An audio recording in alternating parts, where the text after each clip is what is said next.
የግብጽና የኢትዮጵያ ግንኙነት የተቀደሰ ወይስ ያልተቀደሰ? ሶስት ነገሮች ናቸው በብዛት የሚመጡት በአይምሯችን ግብጽ ሲባል ብዬ አስባለሁ።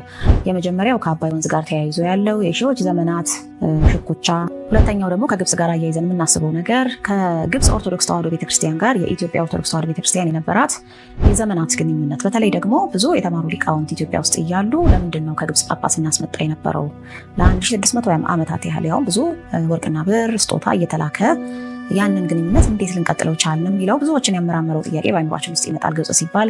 ሌላው ደግሞ ግብጽ ሲባል ሊመጣብን የሚችለው በአይምሯችን ራሷ ጦር አዝምታ ኢትዮጵያን ለመውጋት የሞከረችባቸው ጊዜያት፣ ግብጽን የኢትዮጵያ ታሪካዊ ጥንተ ጠላት አድርጎ እስከ ማየት ያደረሰን ብዙ ነገር ተከስቷል ባለፉት ብዙ ክፍለ ዘመናት ውስጥ ማለት ነው። ንጉስነት የተጀመረው በግብጽ መሆኑን ስናስብ እንግዲህ ብሕትውና፣ ድንግልና በተለያየ መልክ ናዝራዊነት ኢትዮጵያም ውስጥ ነበረ፣ እስራኤልም ውስጥ ነበረ፣ ሌሎች የመካከለኛው ምስራቅ ሀገራትም ውስጥ ነበረ። ግን በቀሚስ በቅናት በአስኬማ በስርዓተ ማህበር በቀኖና ምንኩስናን የጀመሩት ግን ግብጽ ውስጥ ነው። ግብፃውያን መነኮሳት ናቸውና በቅዱስ ሚካኤል አሳሳቢነት በእግዚአብሔር ፈቃድ ማለት ነው። ያንን ደግሞ ስናየው ግንኙነቱ በጣም ጥልቅ መንፈሳዊና የተቀደሰ ሆኖም ደግሞ ልናየው እንችላለን። ለ1600 ዓመታት ያህል እንግዲህ ጳጳስ ከግብጽ ስናስመጣ ነበረ እና ባህሉን የማያውቅ ቋንቋውን የማያውቅ ምናልባትም ሀገሪቱን ህዝቡንም ከናካቴው አይቶ የማያውቅ ግብፃዊ ጳጳስ ወደ ኢትዮጵያ ተሹሞ ይመጣ የነበረበት ምክንያት ምንድን ነው የሚለው ብዙዎችን ሲያመራምር ኖሯል። ብዙ መላምቶችን በዚህ ዙሪያ አሉ። በጥቅሉ ኢትዮጵያውያን ጳጳስ ማስመጣት ብቻ አይደለም። ኢትዮጵያውያን ሊቃውንት፣ ኢትዮጵያውያን ነገስታት፣ መነኮሳት፣ መኳንንት፣ ህዝቡ በክርስቲያኑ በጥቅሉ ከግብጽ ጋር ግንኙነቱ እንዲቀጥል ይፈልግ የነበረው በጳጳስ ደረጃም ይሁን በስርዓት ደረጃም ይሁን መጽሐፍት በመዋዋስም ይሁን ንዋያተ ቅድሳት በመለዋወጥም ይሁን ስጦታ በመሰጣጣትም ይሁን ብቻ ግንኙነቱ እንዲቀጥል ይፈልጉ የነበረው ኢትዮጵያውያን ለምንድን ነበረ የሚለው ነው ዛሬ የምናየው። ወደ 7 ምክንያቶች አድርጌ አደራጅቸዋለሁ። እኚህ 7 ምክንያቶች ከጥንት ይጀምራሉ። መካከለኛው ዘመን ላይ የነበሩትን ምክንያቶች ይዳስሳሉ። አሁን በዘመናችን ያለውንም ያስቃኛሉ፣ የወደፊቱንም ደግሞ ይጠቁማሉ። ስለዚህ እስከ መጨረሻው ድረስ 7ቱንም ምክንያቶች በደንብ አዳምጣችሁ ብዙ ቁም ነገሮችን እንድትወስዱ ጋብዛችኋለሁ። መልካም ቆይታ። የመጀመሪያው ቀደምት ኢትዮጵያውያን ከግብጽ ጋር ግንኙነቱ እንዲቀጥል ይፈልጉ የነበረበት ምክንያት ግብጽ የኢትዮጵያ ግዛት ስለነበረች ነው።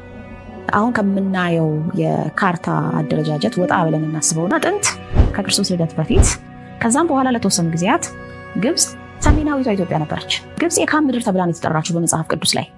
የሴም ወይንም የያፌት ምድር ተብላ አይደለም የምትጠራው፣ የካም ምድር ተብላ ተጠርታለች።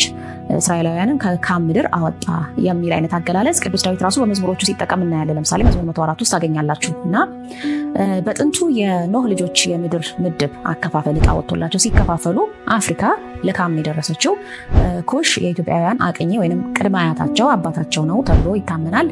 የካምም ልጆች ኩሽ፣ ምስራይም፣ ፉጥ፣ ከነዓን ናቸው። የኩሽም ልጆች ሳባ፣ ኤውላጥ፣ ሰብታ፣ ሬጌም፣ ሰበቅታ ናቸው። የሬጌም ልጆች ሳባ፣ ዮርዳን ናቸው ይላል። ይሄ እንግዲህ ዛሬ ግብጽ፣ ኢትዮጵያ፣ ሱዳን፣ የመን፣ ሶማሊያ የምንለው ኢስተርን ኤንድ ኖርዝ ኢስተርን ኢትዮጵያ እና መካከለኛው ምስራቅ ላይ ያሉ የተለያዩ ህዝቦች ቅድመ አያቶች የሆኑ የካም ልጆች ናቸው ማለት ነው። ከግብጽን ከመሩ ፈርዖናውያን ወይም ፈርዖኖች መካከል 18 ያህሉ ኢትዮጵያውያን ነበሩ የሚባል ማገላለጽ አለ። ስለዚህ የኢትዮጵያ ክፍል ሆነ የኖረችባቸው ብዙ ዘመናት ስለኖሩ ነው። ኋላ ነው እንግዲህ የጥቁር ህዝቦችም መኖሪያ መሆኗ ቀረና ግብጽ አውሮፓውያን ኋላ ደግሞ ግሪካውያን አንዴ ደግሞ ፋርሶች፣ አረቦች ሲወሯት ጥቁሩን ወደ ታች ማለትም ወደ ደቡብ እየገፉ እነሱ ሰሜናዊውን ክፍል እየተቆጣጠሩ የመምጣት ነገርና እየተደባለቁ እዛ አካባቢ ላይ አሁን የምናየውን አይነት ቀይ እንደኛ ጥቁር ያልሆነ አረብ ህዝብ እያስገኙ የመጡት በኋላ ላይ ነውና ሜነስ የሚባል ኢትዮጵያዊ ንጉስ ነበረ።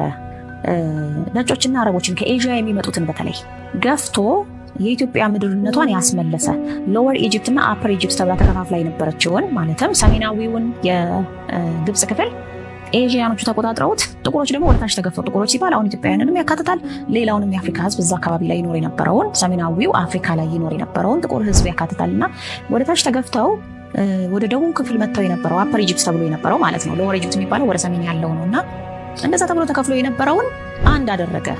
በጣም ከባድ የሆነ ድል ተጎናጽፎ ከኤዥያ ከመጡት ወራሪዎች ላይ የሚል ታሪክም ጭምር አለ። ይሄን ላይ ታገኛላችሁ።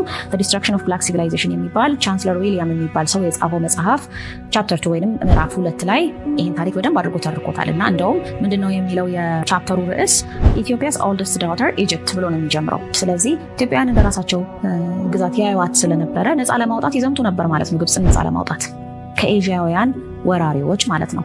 ለምንድን ነው ነፃ ለማውጣት የሚዘምቱት ስንል ሰላማዊ አመጣጥ ስለማይመጡ ነው። ቆሮን ይጨርሱታል፣ ይጨፈጭፉታል፣ ሴቶቹን ይማርካሉ፣ ጥቁር ሴቶችን ማለት ነው። ከዛ ያገቧቸውና እነሱን ያገቧቸውና ሲባል በህጋዊ እንደ ሚስት እኩል መብት ያላት ተደርጋ ሳይሆን እንደ ባሪያ ኮንኪዩቢኔጅ የሚባለው ወይንም የቅምጥነት የጭንገረድነት አይነት ዝቅ ያለ ቦታ ይሰጧትና ከነሱ ይወልዳሉ። ከዛ በኋላ ያ የሚወለደው ልጅ ፈካ ያለ ቆዳ እየያዘ ይመጣል። እሷ ባሪያ ትሆናለች፣ እሱ ነፃ ዜጋ ይሆናል። እንደዛ እያደረጉ ጥቁሮች መብት እንዳይኖራቸው እዛ አካባቢ ላይ ያደርጉ ስለነበረ ኢትዮጵያውያን ነገስታት እንግዲህ ይዋጉ ነበር። ይህ እንግዲህ ጥንታዊው ታሪክ ነው። ይህንን የመሰለ ታሪክ አሁን ምን ላይ እናያለን? ሱዳን ላይ እናያለን። ደቡባዊ ሱዳን ሞር ጥቁሮቹ የሚኖሩበት ነው። ሰሜናዊው ደግሞ ክፍል ዋናው ሱዳን ተብሎ የሚታሰበው ደግሞ ሞር አረቦች የሚኖሩበት ክፍል ነው እና ያ እንግዲህ ተመሳሳይ የሆነ ሂደት ለረጅም ዘመናት የኖረ አፍሪካን ከላይ ወደታች ነጭ እያደረጉ የመምጣት ሂደት በኢትዮጵያውያን ትግል ብዙ ጊዜ እንዲቆም የሚደረገው ሂደት ማለት ነው፣ ከጥንት ጀምሮ የነበረው። ስለዚህ አሁን እኛ እንደምናስበው አይደለም ማለት ነው። ግብጽ የራሳቸው ህዝብ ይኖርባት የነበረች ቦታ አዝመርስታቸው እንደሆነች አድርገው ነበረ የሚቆጥሩት። እንግዲህ ግብጽ ውስጥ ኢትዮጵያውያን ካህናት ኖረዋል።